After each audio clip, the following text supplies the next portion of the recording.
Okay guys, welcome to Packet Tracer 6.2.3.7, configuring multi-area OSPFv3, also known as IPv6 OSPF. In this activity, you will configure multi-area OSPFv3. The network is already connected and interfaces are configured with IPv6 addressing.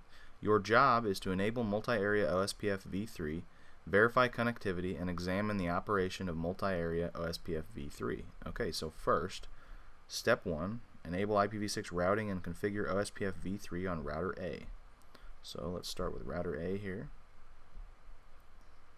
And I know it's been a while since we've seen IPv6, so we're just going to go to the terminal configuration here, and we're going to say IPv6 unicast routing, and that enables IPv6 routing.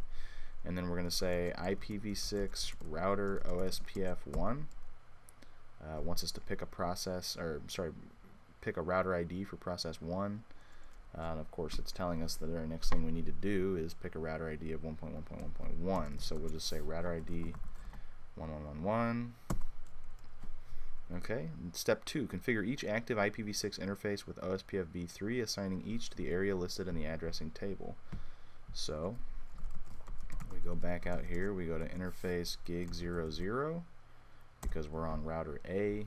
Gig00 is an IPv6, well they all are, gig00, gig01, and serial 000. We need to do it for all three. So interface gig00, IPv6, OSPF, process ID 1. And if you're ever doing this, don't skip over this. I know some people have a tendency to do that. You see this, you just go on to the next option. You're looking for area or something. No, you just read it carefully. So IPv6 OSPF1 area, and we're in area 1 on that one. Is there anything else at once? Set the OSPF instance. We don't need to do that because it's not telling us to. So there we go, area 1. What else do we need to do? Nothing on this interface, so we back out. We go to interface gig01. Same thing, IPv6 OSPF1 area, and it's also in area 1. Interface serial 000, IPv6 OSPF process 1 area, and this one is in area 0. So there we go.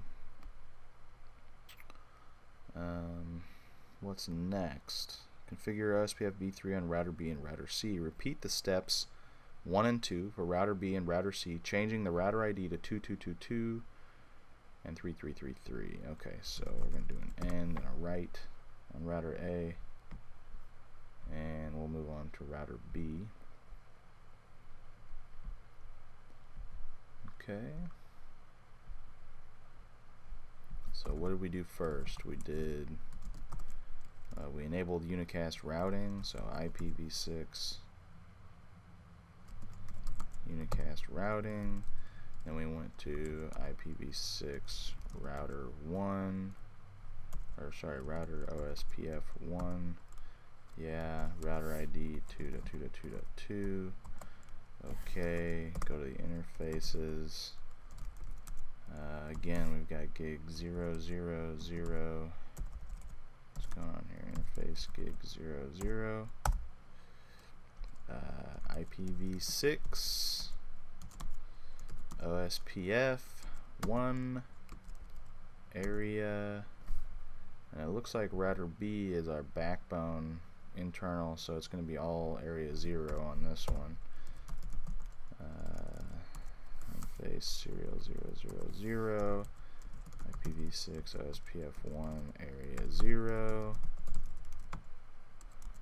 interface serial 001,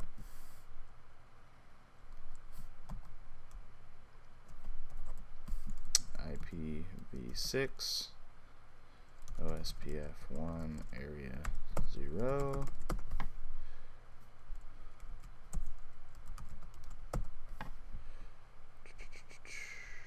Okay, and now router C.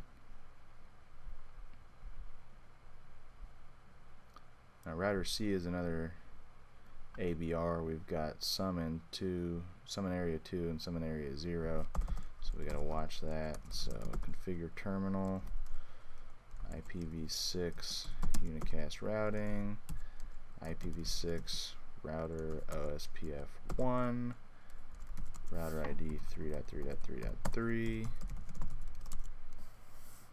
interface gig 00, IPv6 OSPF1 area 2,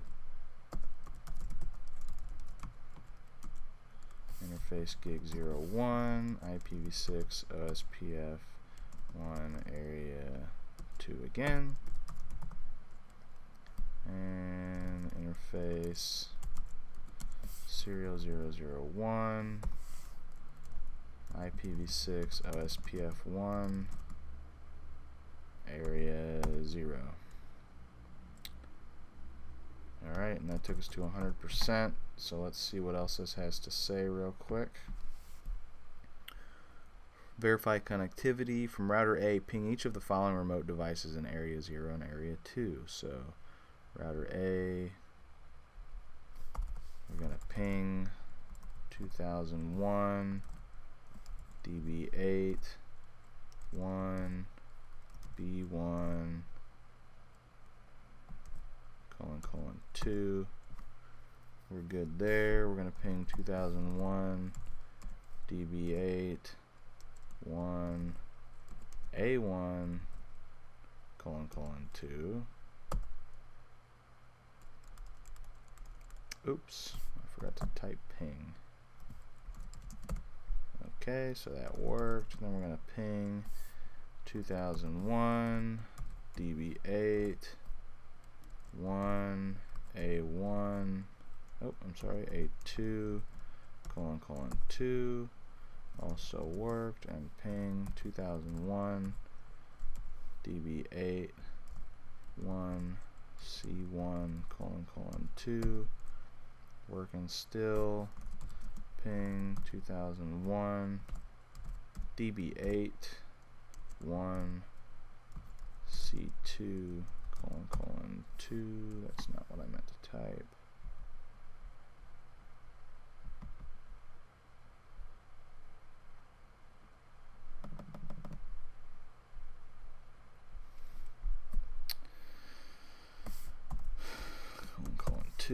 Okay, that worked as well. Then you can use the show commands to examine the current OSPFv3 operations. If you've done this in OSPFv2, like on the last packet tracer, it's the exact same stuff with just the v6 there. So anyway, I hope I've helped you guys out, and see you next time.